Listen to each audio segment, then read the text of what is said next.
3/11/2015ला मतमोजणी झाल्यानंतर जे संबंधित सगळ्या 42 ग्रामपंचायतचे पराजय झाले जे उमेदवार आहेत त्यांनी असा आरोप केलेला आहे की मतमोजणी होत असताना सतत जे EVM मशीनमध्ये तांत्रिक बिघाड होत होते, चिप सील असेल किंवा EVM मशीन सील्स असतील याच्या बाबतीमध्ये उमेदवार आणि प्रतिनिधींच्या ज्या काही हरकती होत्या त्याच्यावर हेतुपूर्वक निवडणूक निर्णय अधिकारी केंद्राध्यक्षांनी दुर्लक्ष केलेलं आहे आणि त्यामुळे झालेली निवडणूक आहे तिच्या मतमोजणी एकूण झालेलं मतदान आणि मतपेटीतलं मतदान याच्यामध्ये मोठ्या प्रमाणामध्ये तफावत आहे आणि तरी देखील काही उमेदवारांना घोषित करण्यात आलेलं आहे। त्यामुळं आमची जी समिती आहे भिवंडी तालुका निवडणूक अन्याय निवारण संघर्ष कृती समिती तिचे पदाधिकारी दयानंदजी चोरगे, यशवंत सोरे, मी स्वतः,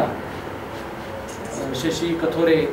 अजून सगळेच बरेचसे कार्यकर्ते आहेत। आम्ही सर्वांच्या वतीनं जिल्हाधिकारी असतील, प्रांताधिकारी असतील, मुख्यमंत्री असतील आणि सगळ्यांना निवेदन सांगितलेलं आहे की ही जी निवडणूक झालेली आहे हिच्यामध्ये EVM मशीनमध्ये छेडछाड झालेली आहे, मोठ्या प्रमाणामध्ये अनागोंदी कारभार झालेला आहे आणि त्यामुळे ही निवडणूकच बेकायदेशीर आहे आणि म्हणून जे उमेदवार निवडून आलेले आहेत ते देखील बेकायदेशीर आणि म्हणून या 42 ग्रामपंचायत पुन्हा निवडणुका घ्यावा अशी आम्ही सातत्याने मागणी करतो आहे। त्याच्यासाठी रस्त्यावरची समिती आंदोलनं करते आहे आणि आज काल एक नवीनच प्रकार उघडीस आलेला आहे त्या बाबतीत आपल्याला देखील ज्ञान आहे की ललित विठ्ठल आगिवले हा पडगा ग्रामपंचायतचा उमेदवार 3/11/2015 जेव्हा मतमोजणी झाली तेव्हा स्वतः तहसीलदार आणि केंद्राध्यक्षांनी त्यांची घोषणा केली की तुम्ही विजयी झालेला आहात आणि काल जेव्हा निकालपत्र घोषित करण्यात आलेलं आहे त्याच्यामध्ये त्यांचा जो प्रतिस्पर्धी उमेदवार आहे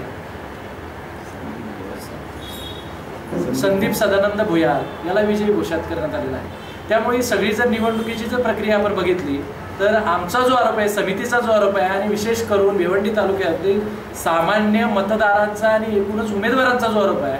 त्याला हे पृष्ठार्थ असणारा मला वाटतं पुरावा आहे की संबंध निवडणूक प्रक्रियेमध्ये निवडणूक अधिकारी म्हणून वैशाली लवाद यांची भूमिका अत्यंत संशयास्पद आहे,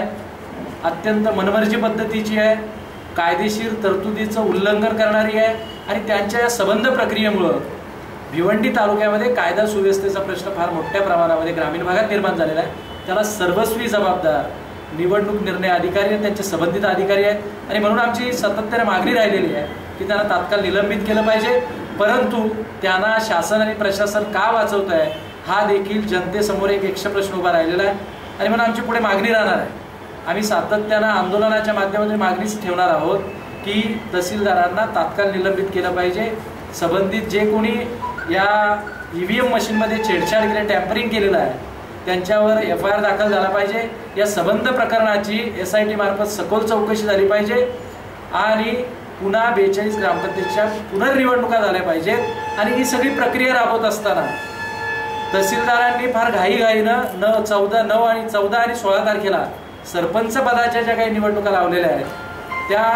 तात्काळ थांबवाव्या अशा पद्धतीचं शिष्टमंडळ जिल्हाधिकारी मॅडम यांना देखील भेटलेलं आहे। त्यांनी असं सांगितलं होतं की आम्ही 15 दिवस पुढे या सगळ्या निवडणुकीच्या प्रक्रिया ठरवतो।